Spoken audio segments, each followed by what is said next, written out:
Bienvenidos and welcome to another episode of Spain on a Fork.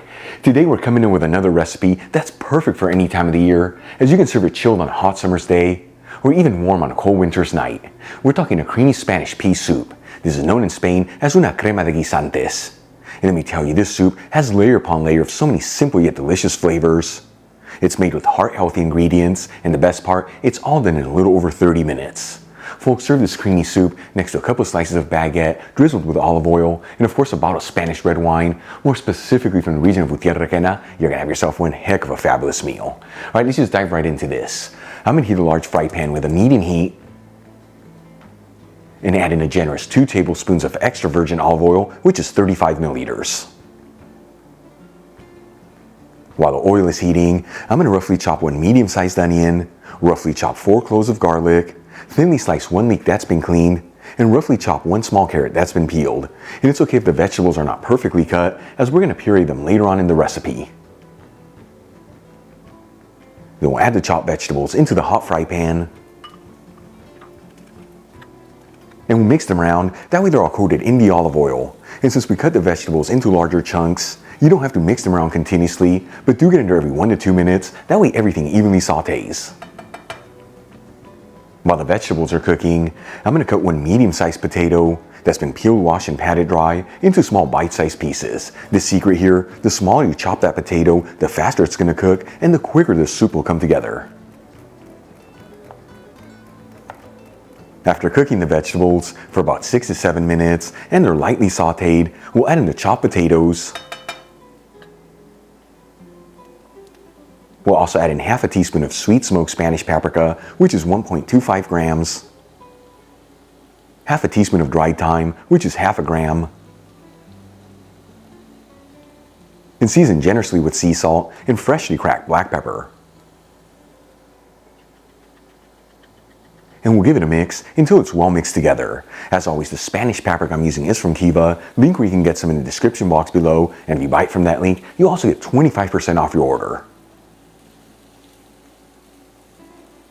And then we'll add in some water, just enough to barely cover the ingredients. You can also use broth to make this soup. I just prefer to use the water, that way the liquid doesn't overpower the flavors of the soup. And we'll turn it up to a high heat and give it a gentle mix. And we're going to simmer this between 10 to 15 minutes until those potatoes are just cooked through. After 10 to 15 minutes, those potatoes should be ready. You know, you can always pierce them with a toothpick just to ensure that they're done. For the next step, I'm going to add in a 12-ounce bag of frozen peas, which is about 340 grams. And we'll gently mix the peas with the rest of the ingredients.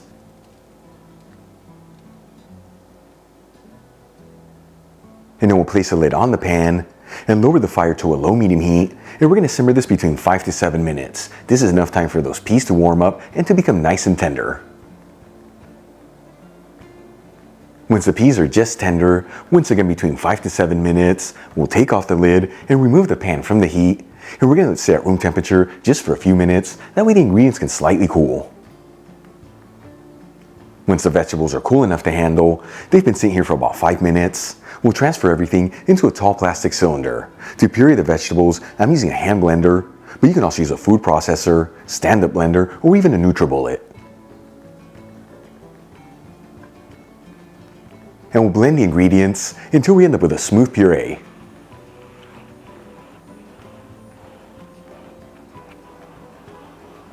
Then we'll heat the same fry pan with a medium heat and add in the puree.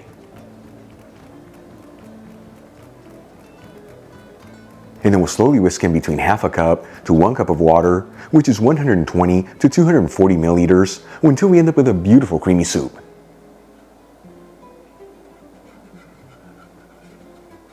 Once we've added all the water and we've ended up with a beautiful creamy soup, make sure to give it a taste test, that way your seasonings are right on the money. Then we'll remove the pan from the heat,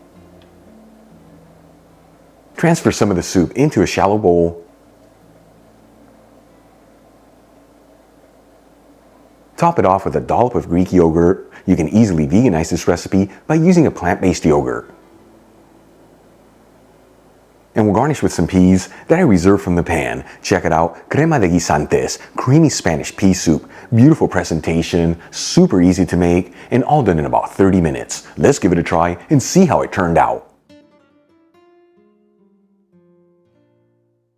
Once again, folks, Crema de Guisantes, this I am so excited to try. Look at that texture, here we go. Let's do it nice and hot. Check that out. You know, for me, this is a dish that truly hits on all cylinders. You got a ton of great flavors, heart-healthy ingredients, and so easy to make. Give it a try at home. Once again, warm on a cold winter's night or chilled on a hot summer's day. And always next to a couple slices of baguette, drizzled with olive oil, and a bottle of Spanish red wine from Tierra Requena for the ultimate meal. Really quick before I go, a shout out to a couple of my patrons, Brian Skeever, Kelly Lorang, Mary B. Markovich, and Michael Macaulay. And guys, thank you so much for being patrons of Spain on a Fork. You know how much I appreciate you. If you enjoyed today's video, hit that like button as it really helps out the channel. Leave me a comment below, and as always, don't forget to share this video with your family and friends. That way our Spain on a Fork community can continue to grow. Till the next time, hasta luego.